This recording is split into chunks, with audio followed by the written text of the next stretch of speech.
Hello नमस्कार साथियों, स्वागत है आपका सक्सेस करके इस ऑनलाइन प्लेटफ़ॉर्म पर। साथियों, कैसे हैं आप सभी लोग? उम्मीद है आप सब लोग अच्छे होंगे, स्वस्थ होंगे और अपनी तैयारी को एकदम बेहतर तरीके से कर रहे होंगे। अगर आपने थंबनेल देख लिया है, तो आपको पता ही चल गया होगा कि हम आज किसके बारे में स्पेशली बात करने वाले हैं। तो आज हम बात करेंगे यूपीएसआई के लिए। तो यूपीएसआई के लिए जो पहला महामॉक आया है, महामॉक इसलिए भी है क्योंकि आप सब लोग जानते हैं कि जो यूपीएससी का सिलेबस है, वो 4 सेक्शंस में बँटा हुआ है। वो 4 सेक्शन कौन-कौन से हैं वो आप मैं एक बार पहले क्लियर कर दे रहा हूँ कौन-कौन से 4 सेक्शंस हैं। तो वो एक बार आप जान लीजिए तो आपको आपको एक प्रॉपर आइडिया हो जाए। अगर मैं चारों सेक्शंस की बात करूँ, तो सबसे पहले आप सेक्शन में देखेंगे हिंदी, जिसका जो वेटेज है वो है 40 क्वेश्चन का और एक क्वेश्चन 2.5 अंक का होता है। इस हिसाब से टोटल इसमें क्या है आपको 100 अंक देखने को मिलते हैं यहाँ पर, ठीक है? यहाँ आपको 100 अंक देखने को मिलते हैं। दूसरा जो इसका सेक्शन है, दूसरा सेक्शन है जीके एंड जीएस का। इसके भी आपको 40 क्वेश्चन देखने को मिलते हैं। इसका भी 2.5 अंक का एक क्वेश्चन है और वो भी कितने अंक के हैं? 100 अंक के। ठीक है? यहाँ तक आपको कोई दिक्कत नहीं है। तीसरा इसका जो सेक्शन है रीजनिंग, तीसरा सेक्शन किसका भाई? तीसरा सेक्शन है रीजनिंग का और इसकी आपको 40 क्वेश्चन आपको देखने को मिलते हैं। 2.5 का एक नंबर एक क्वेश्चन होता है, टोटल 100 अंक के, ठीक है? इसके बाद में चौथी बात करूँ आपसे, चौथा क्या है? मैथ्स, ठीक है? मैथ्स के भी आपको यहाँ 40 क्वेश्चन देखने को मिलते हैं, ठीक है? 2.5 का एक 2.5 अंक का एक क्वेश्चन होता है और टोटल 100 अंक यहाँ आपको मिलते हैं। तो आप समझिए कि इसमें टोटल 160 प्रश्न हैं और क्या है 400 अंक हैं, ठीक है? कितने हैं? 160 क्वेश्चंस हैं और आपको कितने क्या है 400 अंक देखने को मिलते हैं। इस 400 अंक में से जो 25% वेटेज किसका है? तो वो है जीके का, ठीक है? अभी जो वर्तमान में सभी जो स्टूडेंट्स हैं उनकी जो तैयारी चल रही है, जो अपनी तैयारी कर रहे हैं मैथ, रीजनिंग, हिंदी, ये 3 सब्जेक्ट्स की मैं बताऊँ आपके लिए। मैथ्स में सबका स्कोर 30 प्लस कर ले रहे हैं, सभी बच्चे कर ले रहे हैं, ठीक है? दूसरा है रीजनिंग, सभी स्टूडेंट 35 प्लस का स्कोर कर रहे हैं। तीसरी सबसे बड़ी बात हिंदी, सभी स्टूडेंट 35 प्लस का स्कोर ला रहे हैं, ठीक है? चौथी चीज़ मैं आपके लिए स्पेशल बताता हूँ यहाँ पर, चौथी चीज़ पे आपको ध्यान देना है, जीके एंड जीएस का, ठीक है? जीके एंड जीएस पे पहले आपको यहाँ ध्यान देना है। जीएस क्या है कि इसकी 3 भागों में डिवाइड हुई है। नंबर 1 क्या है? संविधान। पहला भाग कौन सा है इसका? संविधान। दूसरा भाग है आप इसकी मूल विधि, ठीक है? और तीसरा क्या है? सामान्य ज्ञान,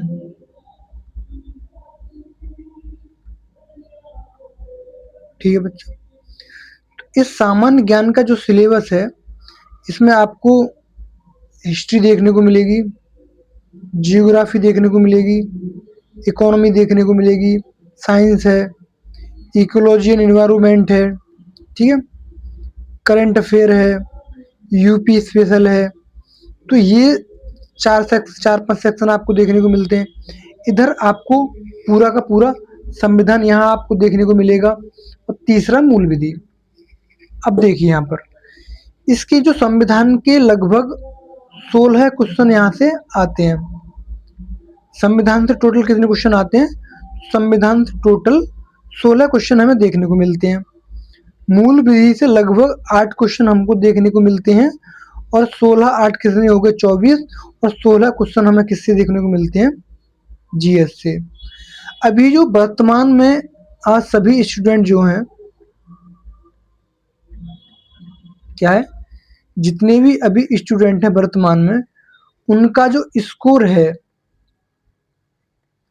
जीएस में, ये 40 क्वेश्चन में से कोई 20 कर पा रहा है तो कोई 25 क्वेश्चन कर पा रहा है आउट ऑफ 40।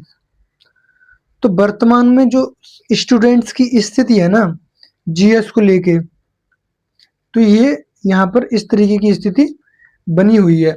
यानी कि अप्रोक्स में आपसे 25 क्वेश्चन भी मानता हूँ आउट ऑफ 40 कि इतने क्वेश्चन आप ला रहे हैं।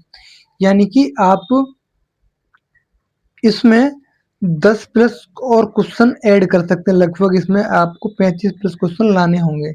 देखिए यूपीएसआई की जीएस को समझना अपने आप में एक बहुत ही बड़ा टास्क है कि ये एसआई की जो रीजनिंग जीएस है, इसका सिलेबस इतना ब्रॉड है कि इसको समझ पाना बहुत ही ज़्यादा टफ है।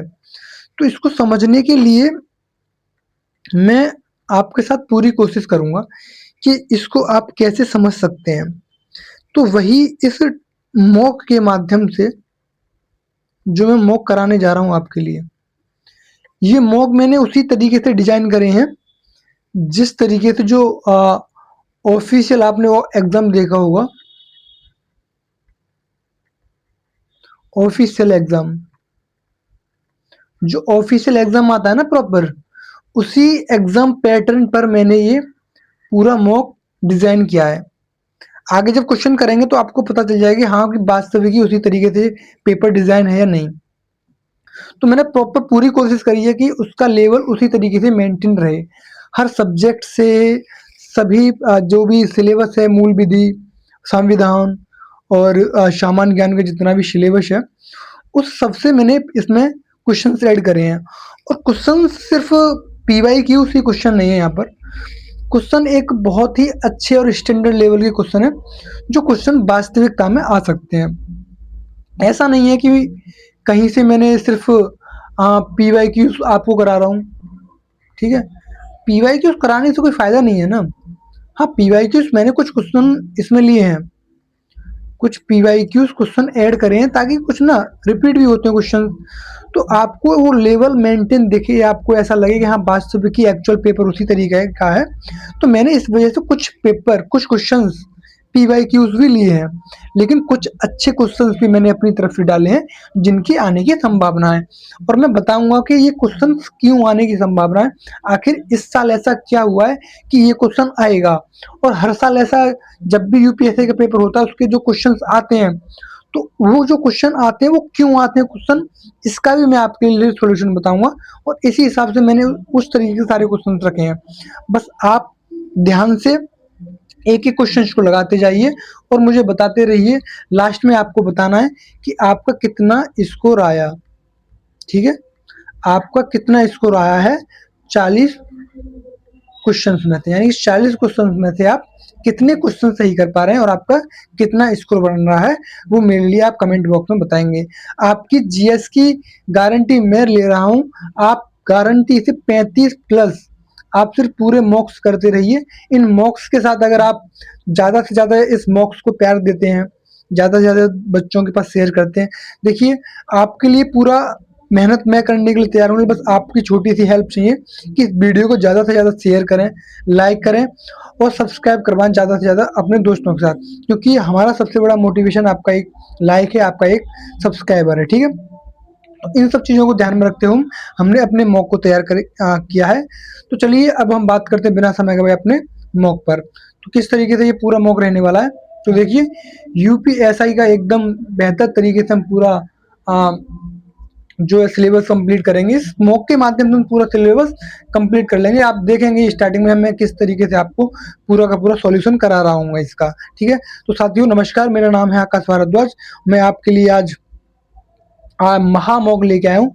पहला महामौक हम स्टार्ट करते हैं। तो चलिए बिना समय गवाए शुरू करते हैं। देखते हैं अपने पहला क्वेश्चन। अगर आप चाहते हैं कि आपके मैं स्टॉप वॉच वगैरह भी लगा के चलूँ, तो वो भी बता सकते हैं आप कमेंट बॉक्स में। और आपको कुछ भी सजेशंस देने हों कि इतना कुछ सुधार करिए, अभी मैंने जो क्वेश्चंस रखे हैं सिर्फ हिंदी फॉर्मेट में रखे हैं। अगर आप चाहते हैं कि आपको इंग्लिश फॉर्मेट में भी चाहिए, तो मैं वो भी आपके लिए प्रोवाइड करा दूंगा। सिर्फ आपके कमेंट का हमें इंतजार रहेगा, ठीक है। चलिए शुरू करते हैं। पहला क्वेश्चन देखिए। पहला क्वेश्चन है आपका कि राज्य मानवाधिकार आयोग के अध्यक्ष और सदस्यों की नियुक्ति कौन करता है। देखिए क्या है ये, राज्य मानवाधिकार आयोग ने स्टेट जो ह्यूमन राइट कमीशन है ना, उसके जो अध्यक्ष और सदस्य होते हैं उनकी नियुक्ति कौन करता है। देखिए आपको मैं एक बार पहले छोटी सी और बात और बता दूं, छोटी सी बात पर मेरी एक बार ध्यान दे लीजिए बस। ये आपके लिए भारतीय संविधान की बुक, भारतीय संविधान एवं राज्य व्यवस्था की बुक पूरी कंप्लीट हो चुकी है। ये सिर्फ डेडिकेशन यूपीएसआई के लिए ही ध्यान में रखकर बनाई गई है। अगर आप चाहते हैं इस वीडियो पूरी किताब का पीडीएफ चाहते हैं, तो हमारे इस डिस्क्रिप्शन बॉक्स में आपको हमारे इस जो बुक का पीडीएफ है, इस बुक का जो पीडीएफ है, इस बुक का जो पीडीएफ है हमारे ऐप पर मिलेगा आपको। हमारा ऐप है सक्सेस कर। ऐप का नाम है हमारा सक्सेस कर। आप सक्सेस कर नाम से प्ले स्टोर पर सर्च करेंगे तो आपको एक इस तरीके का लोगो दिखेगा, ब्लैक कलर का, जिस पे सक्सेस कर लगा होगा, एक क्वांटम फिजिक्स टाइप का आपको इस तरीके का लोगो दिखेगा। और आप वहां से डाउनलोड करके इसे अपना डाउनलोड कर सकते हैं और वहां से ये इसका पीडीएफ, पूरी बुक का पीडीएफ आप प्राप्त कर सकते हैं, ठीक है। तो ये थी बुक के बारे में जानकारी। और ये बुक में मैंने बहुत ही ज़्यादा इम्पोर्टेंट इसमें चीज़ें रखी हैं, क्योंकि इसमें सारी वो चीज़ें हैं जो यूपीएसआई में पूछी जाती हैं। जैसे यूपीएसआई के बहुत ही महत्वपूर्ण वाद होते हैं, बहुत ही महत्वपूर्ण केसेस होते हैं, तो वो मैंने सारे के सारे केसेस में क्या है ऐड करे हैं इस बुक में। तो पूरी मेहनत करी है इस बुक के लिए। तो आप इस बुक को लेना ना भूलें, ये आपके लिए बहुत ज़रूरी हो जाती है। और इसमें आपको पूरे क्या है केसेस भी आपको पूरे कवर हुए मिलेंगे, ठीक है। तो चलिए देखते हैं पहला क्वेश्चन।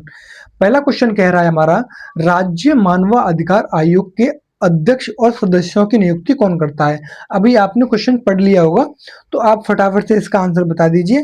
पहला ऑप्शन है आपके सामने राज्य के राज्यपाल, भारत के राष्ट्रपति, और राज्य मानवाधिकार आयोग के अध्यक्ष या राज्य के मुख्य जो मुख्य सचिव होते हैं वो इनकी नियुक्ति करते हैं। तो देखिए यहाँ पर बात हो रही है राज्य की। अगर बात हो रही होती नेशनल ह्यूमन राइट कमीशन, ठीक है, NHRC की बात हो रही होती, नेशनल ह्यूमन राइट कमीशन की बात हो रही होती, तो वहां कौन करता है नियुक्ति। तो जी वहां करते हैं हमारे भारत के राष्ट्रपति। नेशनल ह्यूमन राइट कमीशन के अध्यक्ष और सदस्यों की नियुक्ति कौन करता है, तो भारत के राष्ट्रपति करते हैं। लेकिन हमें यहाँ किससे बात हो रही है, हमारी बात हो रही है यहाँ पर राज्य मानवाधिकार आयोग के, राज्य मानवाधिकार आयोग के बारे में। देखिए जो राज्य मानवाधिकार आयोग है, इसके सदस्यों की नियुक्ति कौन करेगा भाई, तो इसके सदस्यों की नियुक्ति करेगा राज्य का राज्यपाल, ठीक है। तो राज्य का राज्यपाल यहाँ पर स्टेट ह्यूमन राइट कमीशन की सदस्यों की और अध्यक्ष की नियुक्ति करता है। तो ये क्या है, राज्यपाल के उसमें एक समिति बनती है यहाँ पर। इस समिति का जो मुखिया होता है वो कौन होता है, मुख्यमंत्री। आपको ध्यान रखना है, क्वेश्चन पूछा जा सकता है कि जो स्टेट ह्यूमन राइट कमीशन होता है, उस जो कमेटी बनती है, उस कमेटी का अध्यक्ष कौन होता है, तो वो होता है मुख्यमंत्री, ठीक है। और ये शायद यूपीएससी प्रीवियस ईयर में भी क्वेश्चन पूछा गया है। दूसरी बात कि जो समिति बनती है इसमें कौन कौन सदस्य शामिल होते हैं, ठीक है। तो आपको ये भी पता रखना है कि इसमें कौन कौन शामिल होते हैं। इसमें कौन होते हैं, नंबर 1 जो राज्य होता है, इसके जो होम मिनिस्टर होते हैं, ठीक है, राज्य के होम मिनिस्टर। दूसरा इसमें कौन होता है, जो राज्य की स्टेट की जो विधानसभा होती है, जो स्टेट की विधानसभा होती है उसके कौन होते हैं, अध्यक्ष, ठीक है, उसके अध्यक्ष इसके सदस्य होते हैं। तीसरा, जो राज्य की विधानसभा में जो विपक्ष का नेता होता है, ठीक है, विपक्ष का जो नेता होता है वो भी इसके सदस्य होते हैं। तो इन लोगों को मिला के ये ह्यूमन राइट एक स्टेट ह्यूमन राइट एक कमेटी बनती है, जो क्या है सदस्य और अध्यक्षों की सदस्य और अध्यक्ष की क्या है, नाम अपॉइंट करती है। इस समिति सीधा जब किसी का नाम अपॉइंट कर लेती, मान लो इन्होंने मेरा नाम आकाश भारद्वाज एक नाम रिकमेंड कर दिया कि यही अध्यक्ष या सदस्य बनेंगे, तो ये समिति क्या है, सीधा फाइनल उनका नाम राज्यपाल के पास भेज देती है और राज्यपाल उनको नियुक्त कर देते हैं। तो इसका सही आंसर हो जाएगा राज्य के राज्यपाल। अब दूसरी एक बात आती है कि मुझे बताइए यहाँ से जो क्वेश्चन बन सकता है, यहाँ से क्वेश्चन ये बन सकता है कि ये यूपी है, क्या है, यूपी में ह्यूमन राइट कमीशन की स्थापना कब हुई, ये यूपी में ह्यूमन राइट कमीशन की स्थापना कब हुई, तो ये होती है भाई 7 अक्टूबर 2002 को। 7 अक्टूबर 2002 को स्टेट ह्यूमन राइट कमीशन की नियुक्ति होती है, ठीक है। जो स्टेट ह्यूमन राइट कमीशन कब इसकी नियुक्त होती है, गठन होता है 7 अक्टूबर 2002 को, ठीक है। ये किसके तहत होता है, तो अभी मैंने बताया नेशनल ह्यूमन राइट कमीशन यानी कि एनएचआरसी के द्वारा। एनएचआरसी की किस धारा के द्वारा, तो धारा 21 के तहत नेशनल ह्यूमन राइट कमीशन कब आता है, तो ये भी आपको याद रखना 1993। नेशनल ह्यूमन राइट कमीशन की स्थापना होती है 1993 और Uttar Pradesh human right commission की स्थापना होती है 2002 में। तो आपको दोनों डेट यहाँ पर याद रखनी है और हर बार हर शिफ्ट में यहाँ से क्वेश्चन पूछा गया है, बार बार रिपीट होने वाला क्वेश्चन है ये, ठीक है। तो आपको दोनों डेट याद रखनी है, Uttar Pradesh human right commission 7 अक्टूबर 2002 और नेशनल ह्यूमन राइट कमीशन 21 धारा 21 के तहत स्टेट ह्यूमन राइट कमीशन बनाया गया और नेशनल ह्यूमन राइट कमीशन की स्थापना होती है 1993 में। तो ये था इस क्वेश्चन से रिलेटेड जो इंपोर्टेंट बातें थी, आपने नोट कर लिए होंगे। अगले क्वेश्चन पे चलते हैं। अगला क्वेश्चन है हमारा कि जो यदि भारत के राष्ट्रपति का पद रिक्त हो जाए, देखिए जो भारत के प्रेसिडेंट हैं उनका पद कैसे भी वेकेंट हो जाए यानी कि रिक्त हो जाए और कोई उपराष्ट्रपति ना हो, जब कोई वाइस प्रेसिडेंट भी ना हो, ठीक है, ऐसी स्थिति बन गई जब भारत का राष्ट्रपति भी नहीं है और उपराष्ट्रपति भी नहीं है। अब बताइए कि मुझे कार्यवाहक राष्ट्रपति के रूप में कौन कार्य करेगा, तो आप सब जानते हैं कि प्रधानमंत्री कार्य करेगा या लोकसभा अध्यक्ष कार्य करेगा या भारत के मुख्य न्यायाधीश कार्य करेंगे या मंत्रिपरिषद द्वारा नामित कोई व्यक्ति कार्य करेगा। तो इसका सही आंसर क्या है, जो भारत के क्या है इसका सही आंसर, जो भारत के मुख्य न्यायाधीश होंगे, कौन, भारत के जो मुख्य न्यायाधीश होंगे वो क्या है, देखिए भारत के जो मुख्य न्यायाधीश होंगे वो इनके भारत के मुख्य न्यायाधीश भारत के राष्ट्रपति बनेंगे, ठीक है भाई। इतना आपको समझ में आया होगा कि कौन बनेंगे। तो जब प्रेसिडेंट भी नहीं होंगे और वाइस प्रेसिडेंट भी नहीं होंगे तो जब कौन बनेगा राष्ट्रपति, तो बनेंगे chief justice of India, CJI, ठीक है, chief justice of India Bharat के राष्ट्रपति बनेंगे। तो इतना आपको समझ में आ गया होगा, ठीक है। चलते हैं अपने अगले क्वेश्चन पर। अगला क्वेश्चन है हमारा कि जो मानव रक्त में ऑक्सीजन का परिवहन मुख्य रूप से किसके द्वारा होता है, जो हमारा ब्लड है, जो मानव का ब्लड है, रक्त है, उसमें जो ऑक्सीजन का प्रवाह है, क्या है, ऑक्सीजन किस के द्वारा परिवहन होता है, हमारे शरीर में ऑक्सीजन का ब्लड में ऑक्सीजन किसके द्वारा घूमती है। आप सब जानते हैं जब हमारा ब्लड फेफड़ों में जाता है तो वहां से हमारे ब्लड में क्या है, ऑक्सीजन मिलती है और वहीं से हमारी जो ऑक्सीजन होती है, क्योंकि हम इन्वायरमेंट से काफ़ी गैसेस लेते हैं, तो वहीं से हमारी क्या है, जो गैसेस का एक्सचेंज होता है, यानी कि हम CO2 काफ़ी गैसेस लेते हैं, तो यहीं से हमारी CO2 से O2 अलग निकल जाती है, यानी कि यहीं से हमें O2 प्राप्त होती है और CO2 बाहर हो जाती है फेफड़ों के द्वारा ही। तो फेफड़ों के द्वारा क्या है, हमारा ऑक्सीजन का मतलब आदान-प्रदान होता है, ऑक्सीजन में घुलती है। तो ऑक्सीजन घुलती किस में है? तो वो घुलती है ब्लड में, ठीक है? ब्लड के किस पार्ट में घुलती है? तो वो घुलती है भाई मेरे हीमोग्लोबिन में। इसका सही आंसर क्या है भाई? तो हीमोग्लोबिन इसका सही आंसर हो जाएगा। क्या है? हीमोग्लोबिन इसका सही आंसर हो जाएगा। इसके बाद कुछ और इसके लिए इम्पोर्टेंट बातें कुछ लिख लीजिए आप, कि जो बातें बहुत ही ज़्यादा इम्पोर्टेंट है, वो आप नोट कर लीजिए, ठीक है? देखिए, मानव ऑक्सीजन फेफड़ों के द्वारा होती है। अब सबसे मुझे बताइए, आपने पढ़ा होगा आरबीसी के बारे में। आरबीसी, अभी ऑप्शन ऑप्शन में देखा आपने, श्वेत रक्त कणिकाएं। तो ये श्वेत रक्त कणिकाएं क्या होती हैं? ये क्या है, हमारी इम्यूनिटी को पावरफुल बना के रखती हैं। जो हमारी प्रतिरक्षा प्रणाली होती है, कौन कौन सी? तो यहाँ देखिए, प्रतिरक्षा प्रणाली, जो हमारा इम्यूनिटी सिस्टम होता है, उसको मजबूत कौन बनाता है? तो उसे बनाता है आरबीसी।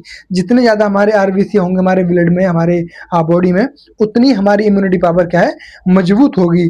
तो इस जो आरबीसी है, इसका जीवन काल कितना होता है, बताइए जल्दी से। आपसे ये क्वेश्चन मुझे आता है कि आरबीसी का जो जीवन काल होता है, वो होता है 13 से 20 दिन। कितना? 13 से 20 दिन इसका जीवन काल होता है। तो आपको ये चीज़ याद रखनी है।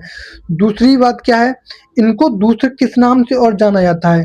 जो WRVCs हैं, इनको श्वेत रक्त कणिकाएँ के नाम से तो जानती हैं, इसको क्या है, ल्यूकोसाइट नाम से तो जानते हैं।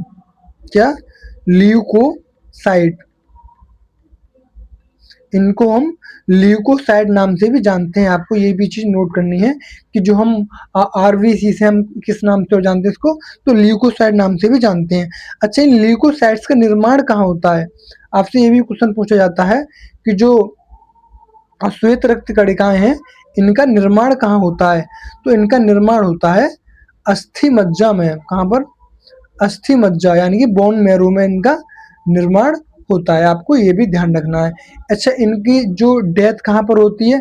इनकी मृत्यु कहाँ पर होती है? इनकी मृत्यु होती है प्लीहा में, ठीक है? तो ये कुछ चीज़ें थी जो आपको याद रखनी है कि इनकी मृत्यु प्लीहा में होती है, निर्माण अस्थि मज्जा में होता है। इनको ल्यूकोसाइट नाम से भी जानते हैं। क्या किसका इनका मुख्य कार्य क्या होता है? कि हमारे इम्यूनिटी सिस्टम को क्या है, मजबूत बनाना इनका मुख्य कार्य है। और इनका जो जीवन काल होता है, वो होता है 13 से 20 दिन, ठीक है? इसके बाद एक और चीज़ जानिए। अब आपने आरबीसी के बारे में जाना, थोड़ा-सा डब्ल्यूबीसी के बारे में भी जान लो। थोड़ा-सा डब्ल्यूबीसी के बारे में भी आपको कुछ थोड़ी-सी एडवांस नॉलेज दे दूँ। जो डब्ल्यूबीसी का कार्य क्या होता है? ऑक्सीजन से, यानी कि रक्त से, जो ब्लड है हमारा, CO2 से ऑक्सीजन को निकालना। जो हमारे ब्लड है उसमें क्या है, CO2 आती है, तो CO2 को अलग करके ऑक्सीजन निकालना, ये क्या है, डब्ल्यूबीसी का कार्य होता है, ठीक है?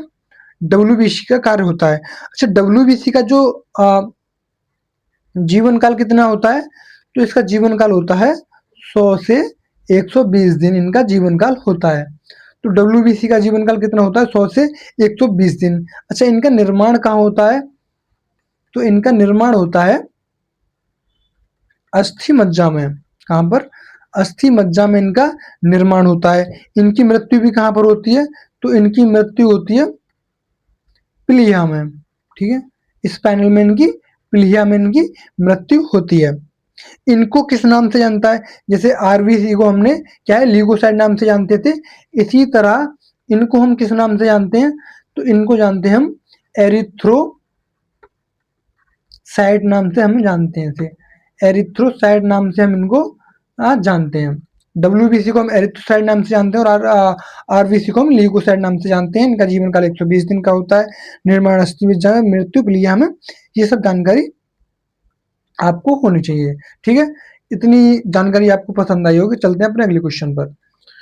अगला क्वेश्चन है हमारा, देखिए, कि निम्नलिखित में से कौन सी समिति केवल लोकसभा के सदस्यों से ही गठित होती है? तो देखिए बताइए कौन सी समिति हमारी केवल लोकसभा के सदस्यों से ही नियुक्त होती है? लोक लेखा समिति, प्राक्कलन समिति, सार्वजनिक उपक्रम समिति और विभागीय अस्थायी समिति। देखिए अगर आप यूपीएससी का एग्जाम देने जा रहे हैं तो ये समितियां आपके लिए बहुत ही ज्यादा इंपोर्टेंट है, तो आप नोट करके इन सब के बारे में लिख लीजिए। इंपोर्टेंट क्या है, ये दोनों आज आपके लिए बहुत ही ज्यादा इंपोर्टेंट है, लोक लेखा समिति और प्राक्कलन समिति। तो देखो इसका आंसर सही होगा, केवल लोकसभा के सदस्यों के द्वारा। तो केवल जो लोकसभा के सदस्यों के द्वारा कौन सी कमेटी बनती है भाई? तो ऐसी कमेटी का नाम होता है प्राक्कलन समिति। प्राक्कलन समिति में क्या है? प्राक्कलन समिति में भाई, प्राक्कलन समिति में क्या है, 30 सदस्य होते हैं। कितने मेंबर होते हैं? प्राक्कलन समिति में 30 सदस्य होते हैं, ठीक है। कितने सदस्य होते हैं? तो 30 सदस्य होते हैं। और 30 सदस्य कहां से होते हैं? लोकसभा से। 30 सदस्य कहां से होते हैं? लोकसभा से 30 सदस्य होते हैं। अच्छा, इसके बाद क्या है? क्या कोई मंत्री इसका सदस्य बन सकता है? जल्दी से बताइए, क्या कोई मंत्री इस समिति का सदस्य बन सकता है? तो बिल्कुल नहीं। इस कोई भी मंत्री इस समिति का सदस्य नहीं बन सकता। कोई भी सदस्य इस समिति का सदस्य नहीं बन सकता है। अच्छा, इसकी जो सदस्य होते हैं, सदस्य और अध्यक्ष, ठीक है, इसके सदस्य और अध्यक्ष की नियुक्ति कौन करता है? तो ये करते हैं हमारे लोकसभा के अध्यक्ष, ठीक है। लोकसभा के जो अध्यक्ष होते हैं वो इनकी क्या है, नियुक्ति करते हैं। इसके जो समिति के अध्यक्ष और सदस्य की नियुक्ति कौन करते हैं? तो वो करते हैं लोकसभा के अध्यक्ष, ठीक है। इसके बाद क्या है, क्या इसका अध्यक्ष किसी विपक्ष पार्टी का होता है? तो बिल्कुल नहीं। जो सत्तारूढ़ दल होता है, जिसकी सत्तारूढ़ दल का, ठीक है, जो सत्तारूढ़ दल होता है उसी के सदस्य, जो इसी का कोई सदस्य इसका अध्यक्ष बन सकता है। नियुक्ति कौन करता है? तो लोकसभा का अध्यक्ष। अच्छा, इस समिति का, ठीक है, इस समिति का जो कार्यकाल कितना होता है ये भी आप नोट करिए। इस समिति का जो कार्यकाल है वो होता है 1 वर्ष का, ठीक है, ठीक है। 1 वर्ष का इसका कार्यकाल होता है। इस समिति का कार्यकाल कितना होता है? तो 1 वर्ष का इस समिति का कार्यकाल होता है। इस समिति का जो गठन हुआ था वो कब हुआ था? ये भी आपके लिए बहुत ज्यादा इंपोर्टेंट। तो 1950 में इस समिति का गठन हुआ था। इस समय वित्त मंत्री कौन थे? तो वो थे जॉन मथाई, ठीक है। जॉन मथाई इस समय वित्त मंत्री थे। 1950 में इसका गठन होता है। तो इसका कार्य क्या होता है बताइए फटाफट से। अब आपने पढ़ रहे हैं आप ये चीज, तो इसका कार्य बताइए, कार्य क्या होता है? तो इसका कार्य होता है सरकार के आय व्यय की जांच करना, आय की और व्यय की जांच करना, कि सरकार का पैसा कहाँ से कितना आ रहा है और कहाँ पर जा रहा है। इन सब की जो जानकारी रखती है वो कौन रखती है? तो वो रखती है प्राक्कलन समिति। इसके बाद दूसरी समिति आप देखा होगा आपने, लोक लेखा समिति। कौन सी समिति है दूसरी? दूसरे पेज पर नोट करिए, दूसरी समिति का क्या नाम है? तो वो है लोक लेखा समिति। क्या है समिति का नाम? लोक लेखा समिति। दूसरी समिति का नाम है लोक लेखा समिति। इसमें कितने सदस्य होते हैं? तो इसमें 22 सदस्य होते हैं, ठीक है। इसमें कितने सदस्य होते हैं? तो इसमें सदस्य होते हैं टोटल 22 सदस्य होते हैं। 7 राज्यसभा से होते हैं, ठीक है, 7 सदस्य राज्यसभा से होते हैं और 15 सदस्य इसमें लोकसभा से होते हैं, ठीक है। 7 सदस्य राज्यसभा से होते हैं और 15 सदस्य लोकसभा से होते हैं। इसकी स्थापना होती है 1921 में, ठीक है। 1921 में किस एक्ट के द्वारा? तो 1919 का जो एक्ट आता है, सॉरी, 1919 के एक्ट के द्वारा इसकी स्थापना होती है 1921 में, ठीक है, तो ये चीज़ें आपको नोट करनी है। इसके बाद अगले क्वेश्चन पे चलते हैं। अगला क्वेश्चन है हमारा, अगला क्वेश्चन क्या है भाई? अगला क्वेश्चन देखिए, अगला क्वेश्चन है हमारा, मोटर वाहन संशोधन अधिनियम 2019 के अनुसार, कौन सा? मोटर वाहन अधिनियम 2019 के अनुसार गोल्डन आवर की परिभाषा क्या है? जो गोल्डन आवर है, कौन सा? Golden hour. तो गोल्डन आवर क्या होता है? देखिए, अगर किसी का एक्सीडेंट हो जाता है, अगर किसी व्यक्ति का एक्सीडेंट, मान लो किसी व्यक्ति का एक्सीडेंट 10 बजे हुआ, ठीक है? किसी व्यक्ति का एक्सीडेंट 10 बजे हुआ, तो 10 बजे से जो 11 बजे तक का टाइम होता है, यानी 1 घंटे का टाइम होता है, उसको हम गोल्डन आवर कहते हैं, ठीक है? क्या बोलते हैं उसे? हम गोल्डन आवर बोलते हैं, ठीक है? जो पहले घंटे का समय होता है दुर्घटना के, या देखो इसका सही आंसर क्या हो जाएगा, आपको पता चल गया होगा इसका सही आंसर, कि दुर्घटना के चोट लगने के बाद जो पहला घंटा होता है, जो पहला घंटा होता है उसे ही हम क्या है? गोल्डन आवर कहते हैं। चल दिए अगले क्वेश्चन पर। अगला क्वेश्चन है हमारा कि उत्तर प्रदेश में एक जिला एक उत्पाद, क्या है? उत्तर प्रदेश में एक जिला एक उत्पाद के तहत काला नमक चावल को किस जिले के उत्पाद के रूप में बढ़ावा दिया जा रहा है? तो बताइए इसका आंसर। पहला ऑप्शन है आपके सामने गोरखपुर, दूसरा सिद्धार्थनगर, तीसरा ऑप्शन है बहराइच, चौथा ऑप्शन है कुशीनगर। देखिए, काला नमक चावल कहाँ का है? तो वो है सिद्धार्थनगर, ओडी ओपी के द्वारा, ओडीओपी। अच्छा, ये ओडीओपी जो स्कीम थी, ये कब शुरू की गई थी? तो ये की गई थी 24 जनवरी 1900, सॉरी 24 जनवरी 2018 को, ठीक है? 24 जनवरी 2018 को ओडीओपी योजना शुरू की गई थी। मुझे बताइए 24 जनवरी को क्या मनाया जाता है? तो 24 जनवरी को उत्तर प्रदेश दिवस मनाया जाता है, ठीक है? 24 जनवरी को क्या मनाया जाता है? उत्तर प्रदेश दिवस मनाया जाता है। इसी उत्तर प्रदेश दिवस के अवसर पर क्या हुआ था? ये ओडीओपी की योजना शुरू की गई थी, ठीक है? अब देखिए इसके बाद कुछ ऑप्शंस भी देख लीजिए, जैसे बहराइच। बहराइच का ओडीओपी में क्या है? तो बहराइच का है गेहूं के जो डंठल होते हैं ना, गेहूं के जो डंठल होते हैं, जो गेहूं के जो पेड़ होते हैं, उनको जो सुखा के ना उसकी कुछ आकृतियां बनाई जाती हैं, कुछ सुंदर सी आकृतियां बनाई जाती हैं। तो ये क्या है? कहाँ का? बहराइच का। अच्छा, कुशीनगर का क्या है? कुशीनगर का क्या है? तो कुशीनगर का है केला फाइबर उत्पाद, क्या है? केला फाइबर केला फाइबर उत्पाद, गुड्स, ठीक है? अच्छा, गोरखपुर का बताइए फटाफट से आप। गोरखपुर का क्या है? तो गोरखपुर का है टेराकोटा। टेराकोटा कहाँ का है? टेराकोटा शिल्प, ठीक है? टेराकोटा शिल्प कहाँ का है? ये है गोरखपुर का। कब स्टार्ट हुई थी? 24 जनवरी 1950 को, ठीक है? तो आपको चारों ऑप्शंस के बारे में पता चल गया कि कौन सी चीजें कहाँ की हैं। मुझे बताइए, जो खेल का सामान है, प्लेइंग गुड्स, खेल के सामान कहाँ के हैं?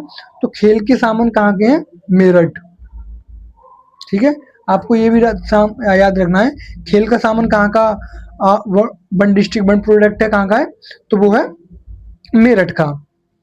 अब मुझे बताओ चर्म उद्योग कहाँ पर है? आपको कमेंट बॉक्स में बताना है चर्म उद्योग कहाँ का वन डिस्ट्रिक्ट वन प्रोडक्ट है, ठीक है? चलते हैं अपने अगले क्वेश्चन पर।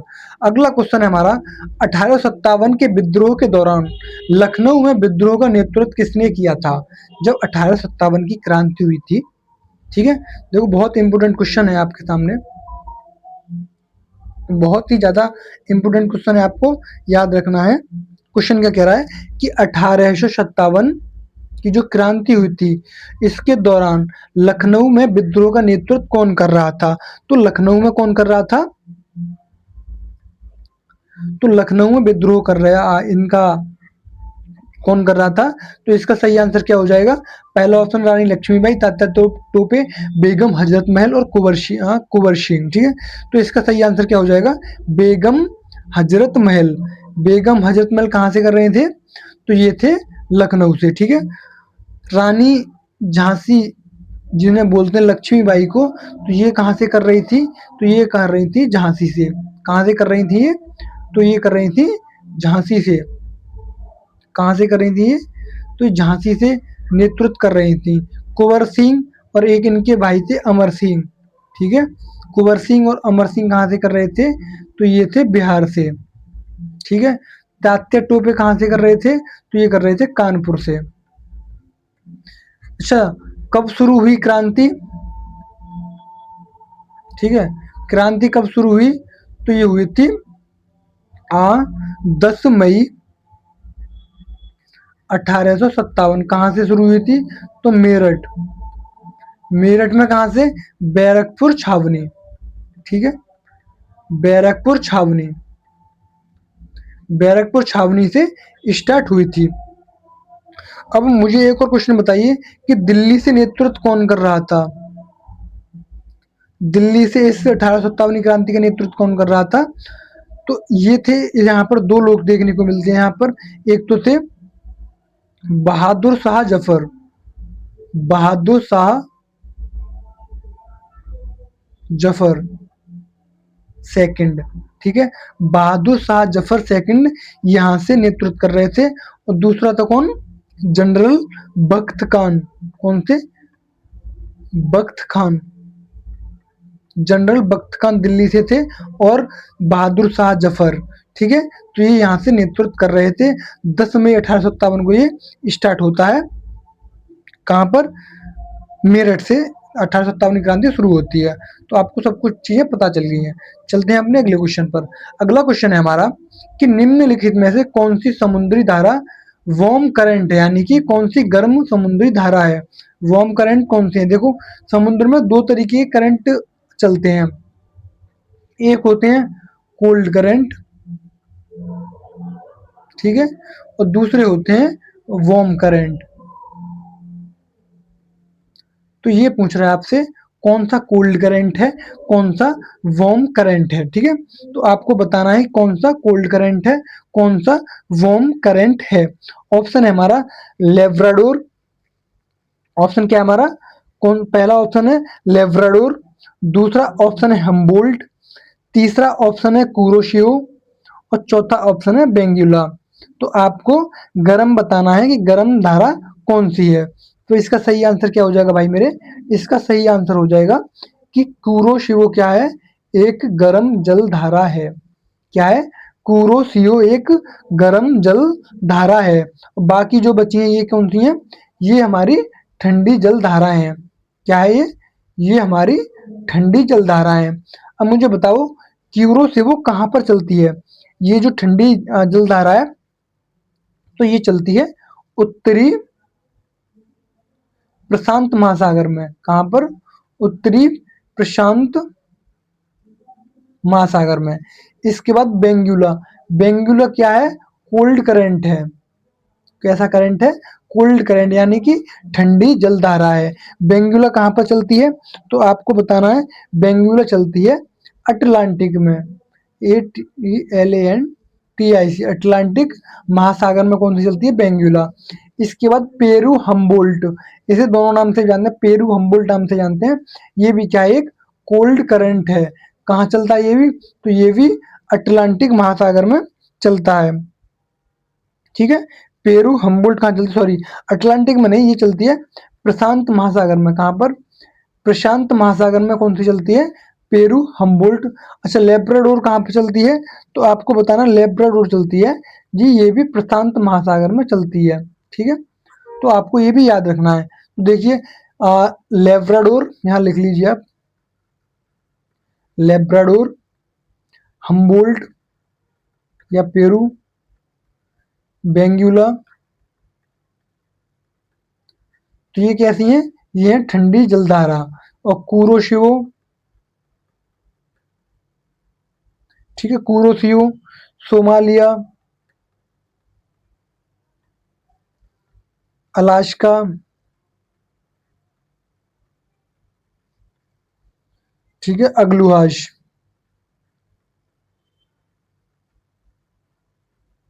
ये कैसी है? ये सारी हैं गर्म जलधारा यानी बॉम्ब-ग्रेनेड, कुरोशिबो, सोमालिया, अलास्का और अग्लुहाज। आपको ध्यान रखना, देखो यहाँ आप कंफ्यूज हो सकते हैं अलास्का में, क्योंकि अलास्का क्या है, एकदम ठंडा रीजन है, लेकिन यहाँ कौन सी करंट चलती है? यहाँ गर्म करंट चलती है। चलते हैं अपने अगले क्वेश्चन पर। अगला क्वेश्चन हमारा, भारतीय संविधान के किस अनुच्छेद में यह प्रावधान है कि 14 वर्ष से कम आयु के किसी भी बच्चे को किसी कारखाने या खान में काम करने का नियोजित नहीं किया जाएगा? तो बताइए कि जो हमारे 14 वर्ष से कम आयु के बच्चे हैं, किसी खतरनाक जो उद्योग होते हैं, जो कंपनियां होती हैं, उनमें नियोजित नहीं किए जाएंगे। तो ऑप्शन है हमारा आर्टिकल 21, आर्टिकल 22, आर्टिकल 23, आर्टिकल 24। तो इसका सही आंसर क्या हो जाएगा? इसका सही आंसर हो जाएगा आर्टिकल इसका सही आंसर हो जाएगा आर्टिकल 24। ठीक है, आपको याद रखना है आर्टिकल 24 में क्या है कि कोई भी बच्चा जिसकी उम्र 14 वर्ष से कम है, तो वो क्या है, किसी कारखाने में नियोजित नहीं किया जाएगा। ठीक है, मुझे बताइए आर्टिकल 21 में क्या है? बहुत इंपॉर्टेंट आर्टिकल, आर्टिकल 21। आर्टिकल 21 बताता है हमें प्राण एवं दैहिक स्वतंत्रता का अधिकार।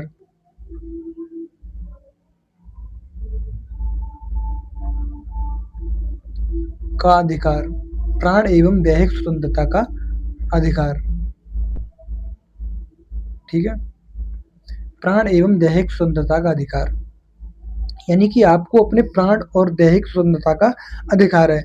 अच्छा, इसी में कुछ चीज़ें और भी ऐड की गई हैं, जो इसके अतिरिक्त भी आपको याद रखनी है कि इसमें जो आर्टिकल 21 है हमें और भी फ्रीडम्स हैं। कौन-कौन सी और फ्रीडम्स हैं, वो भी आप देख लीजिए आप। मतलब याद रखिए, नोट मत करिए कहीं भी इनको, बस आपको जस्ट याद रखनी है कि इसको हमें, इसके अलावा हमें कौन-कौन सी और फ्रीडम हमें दी गई हैं।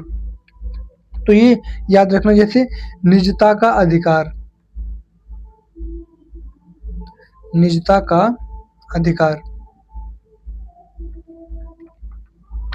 निजता का अधिकार यानी right to privacy, right to privacy अनुच्छेद 21 के तहत ही आती है। इसके बाद क्या है? विदेश जाने का अधिकार। इसके बाद देखिए, विदेश जाने का अधिकार, सोने का अधिकार, आपको जी सोने का भी अधिकार है, लेकिन काम पर सोने का अधिकार नहीं है। ठीक है, सोने का अधिकार है, ऐसे नहीं अब आप चले गए जी हमको तो सोने का अधिकार आर्टिकल 21 के थ्रू दे रखा है, लेकिन आपको काम के वक्त सोने का अधिकार नहीं है। आप सो सकते हैं, आपको कोई जगा नहीं सकता। अगर मान लो आप किसी कंपनी में काम कर रहे हैं और आप जाके सो रहे हैं, तो वो तो इनजस्टिस हुआ ना भाई, है ना? तो आप सो नहीं सकते काम पर, अगर आपको किसी ने नियोजित कर रखा, अपने काम पर रख रखा है, तो आप वहाँ नहीं सो सकते। अगर आप किसी के काम पर नहीं हैं और आप सो रहे हैं, तो ये आपका राइट टू कॉन्स्टिट्यूशन के थ्रू आपका एक मूल अधिकार, एक मौलिक अधिकार है। आपको कोई भी जगा नहीं सकता। अगर आपकी नींद को कोई भंग कर सकता है, आप सीधे सुप्रीम कोर्ट जा सकते हैं इस आर्टिकल के थ्रू कि इसने मुझे, इस व्यक्ति ने मुझे सोने से उठाया है। ठीक है, तो सोने का अधिकार हमारे किस अनुच्छेद के थ्रू मिला हुआ है? तो अनुच्छेद 21 के मिला हुआ है। इसके बाद क्या है? हथकड़ी के विरुद्ध अधिकार, यानी कि आपको कोई हथकड़ी नहीं लगा सकता जब तक आपका जुर्म क्लियर ना हो जाए। ठीक है, तो हथकड़ी के विरुद्ध भी आपका क्या है, बताया गया है। अनुच्छेद 22 देखिए, अनुच्छेद 22 में क्या है? अनुच्छेद 22 आप नोट करके लिखिए। ठीक है, अनुच्छेद 22, अनुच्छेद 22 नोट करिए आप, अनुच्छेद 22। ठीक है, अनुच्छेद 22 क्या कहता है हमारा? अनुच्छेद 22 में लिखा हुआ है कि गिरफ्तारी था, क्या है? गिरफ्तारी तथा निवारक निरोध से संरक्षण,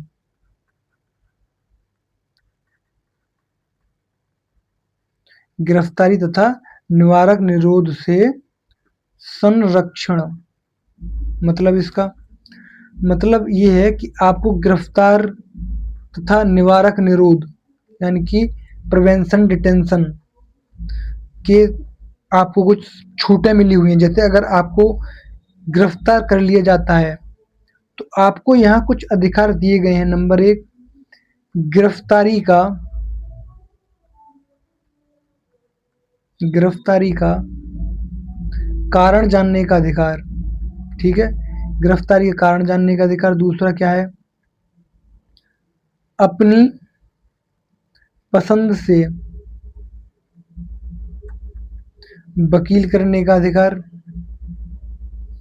तीसरा क्या है, 24 आवर के अंदर मजिस्ट्रेट के सामने प्रस्तुत होने का आपका अधिकार है।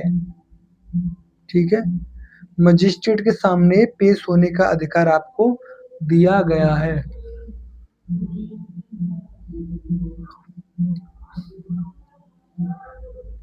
चलते हैं हम अपने अगले क्वेश्चन पर।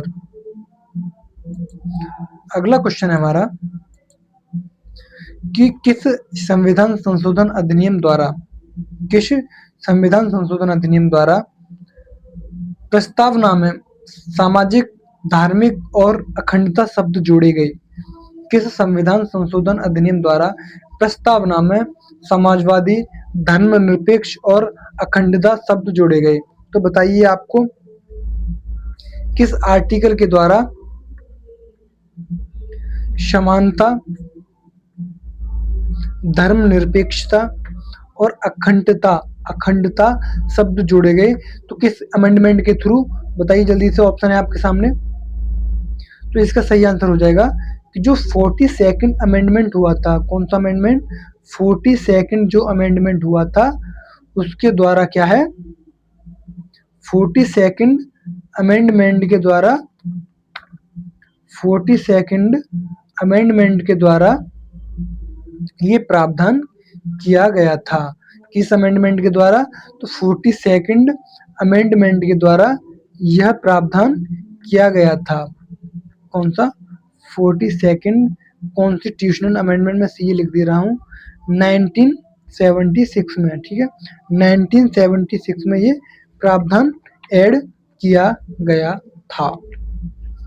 अच्छा, इसके बाद कुछ चीज़ें आप विशेष तौर से नोट करके रखिए जो आपके बहुत ही काम आने वाली हैं। ठीक है, वो चीज़ें नोट करिए आप जल्दी से।